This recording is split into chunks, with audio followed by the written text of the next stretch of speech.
BA first year syllabus 2022 इतिहास के paper first में अर्थात प्राचीन इतिहास में आपको 2021 के एग्ज़ाम के लिए कितना पढ़ना है, इस वीडियो में हम आपको पूरा विस्तार से बताएंगे। और आप सभी लोग ये बताएं कि यदि हम बीए का कोर्स इतिहास का यदि हम आपका नोट्स प्रोवाइड कराना स्टार्ट करें तो यूपीएससी एसएससी जैसे एग्ज़ाम्स को लेकर साथ में बनाएं कि केवल बीए कोर्स के लिए बनाएं, ये आप ज़रूर अपने इस कमेंट बॉक्स में बताएंगे।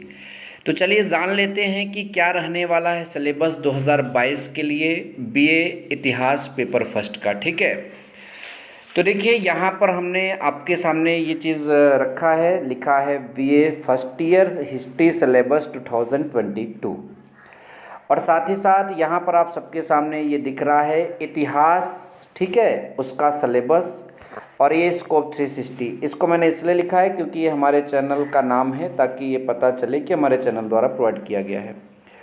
तो इतिहास को जो पेपर फर्स्ट का मतलब है इतिहास में, जिसे हम प्राचीन इतिहास भी बोल रहे हैं, उसमें 4 यूनिट आपको पढ़नी है। Unit first, unit second, unit third and unit 4। अब इन चारों यूनिट में क्या क्या पढ़ना है, आइए क्रम वाइज सभी चीज़ों को ध्यान से समझते हैं। तो यूनिट फर्स्ट में आपको ध्यान दीजिए, मुख्य रूप से ये 4 चीज़ें पढ़नी होंगी।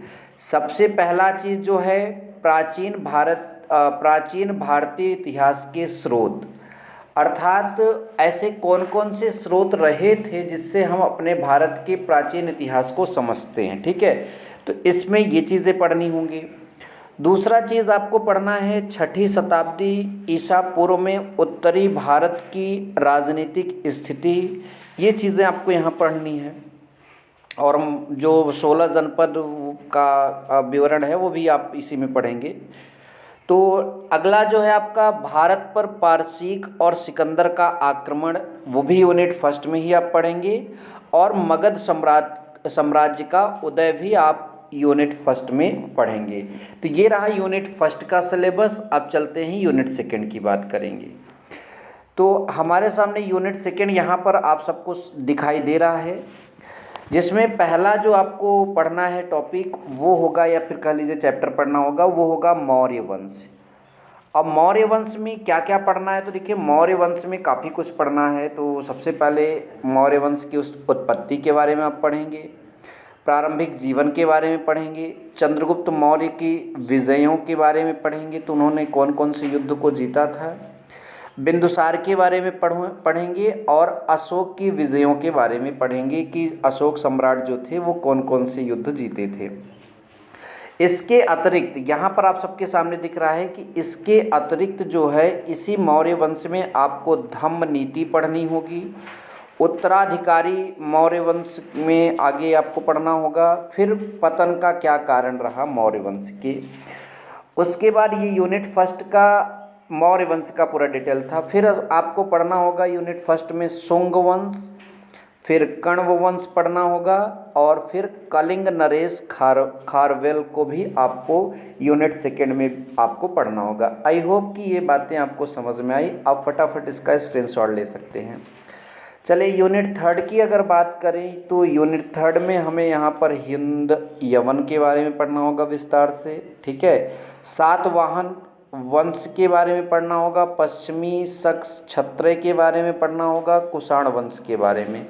और यूनिट 4 में आपको गुप्त वंश, जिसमें आपको समुद्रगुप्त और स्कंदगुप्त के इतिहास के बारे में पढ़ना होगा। फिर आपको वाकाटक राजवंश के बारे में भी यूनिट 4 में ही पढ़ना होगा। फिर मौखरी एवं उत्तरवर्ती गुप्त के बारे में भी आप यूनिट 4 में पढ़ेंगे। और लास्ट में हूण आक्रमण जो है वो आप यूनिट 4 में पढ़ने वाले हैं। इसके बाद प्राचीन इतिहास जो है बीए फर्स्ट ईयर में समाप्त हो जाता है, और बाकी प्राचीन इतिहास की जो जानकारी है आपको बीए सेकेंड ईयर में पढ़ाई जाएगी। ठीक है, वीडियो अच्छा लगा हो तो वीडियो को लाइक और शेयर ज़रूर करें। ठीक है, लेकिन ये ऑफिशियल सिलेबस नहीं था, क्योंकि अभी किसी भी यूनिवर्सिटी में जो है पढ़ाई लिखाई स्टार्ट नहीं हुई है। तो ऑफिशियल सिलेबस इससे ज़्यादा अलग नहीं होगा, इसी के आसपास ही रहने वाला है, क्योंकि ये पिछले साल का सिलेबस है। लेकिन 2022 के अकॉर्डिंग जो एक तैयार किया गया है वो यहाँ पर लेटेस्ट सिलेबस ही मान के चलिए इसको, ठीक है। फिलहाल आपको ये सब तो पढ़ने ही होंगे यदि आप इतिहास पढ़ने जा रहे हो बीए में, ठीक है। Thank you so much. जय हिंद, वंदे मातरम।